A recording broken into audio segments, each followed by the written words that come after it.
주 안에서 사랑하는 여러분, 진짜 그리스도인은 본질을 잃지 않는 사람들입니다.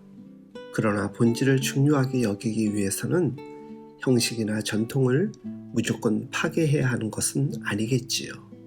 본질을 잘 지키다 보면 시간이 지나면서 마치 습관처럼 되면서 형식이나 전통이 또 만들어지기 때문입니다. 본질을 잃지 않고 잘 지킨다는 것은 전해져 내려오는 형식이나 전통에서 껍데기만이 아니라 그러한 형식과 전통이 나오게 된 본질적 의미를 되살리는 것도 포함되어 있습니다. 물론 형식이나 전통을 무조건 그대로 전수해야 하는 것은 아닙니다.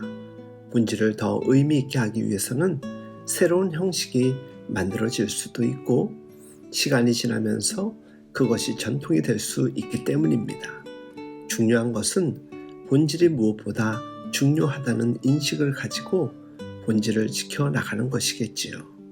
주님께서는 우리 그리스도인들을 향하여 세상의 소금이며 세상의 빛이라고 말씀하셨습니다. 소금의 본질은 그 맛이 짠 데 있고 빛의 본질은 비추는 데 있습니다.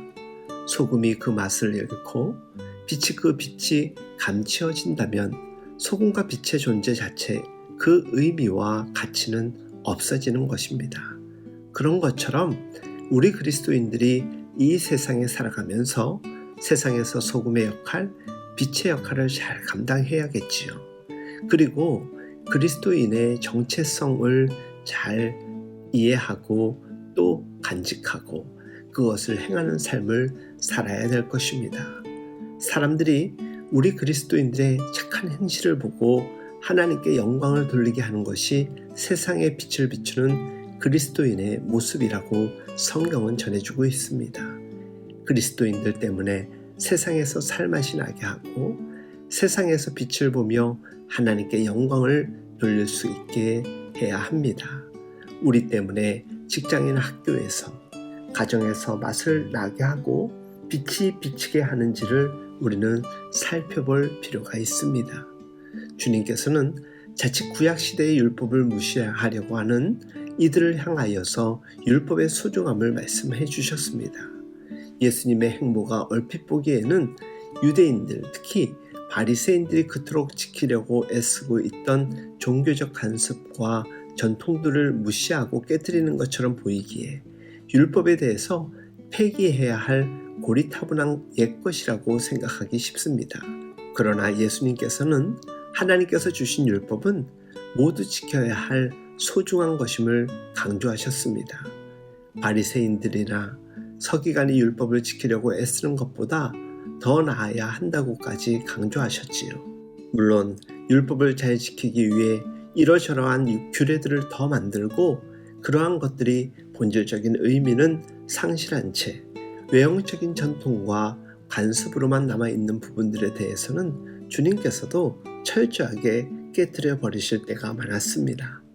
예수님의 그러한 모습은 오히려 율법에서 우리에게 요구하는 본질적 의미를 되살리기 위한 것임을 우리는 알아야 합니다. 그래서 율법의 본질적 의미를 되살리기 위해서 그리스도인들은 어떤 태도의 삶을 살아야 하는지 예수님은 잘 가르쳐 주셨습니다.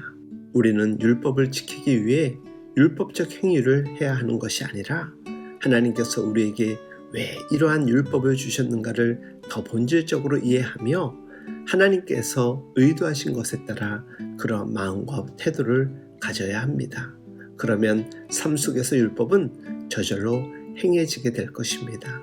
그렇게 하여 저절로 소금과 빛의 삶을 살아갈 수 있는 것이지요.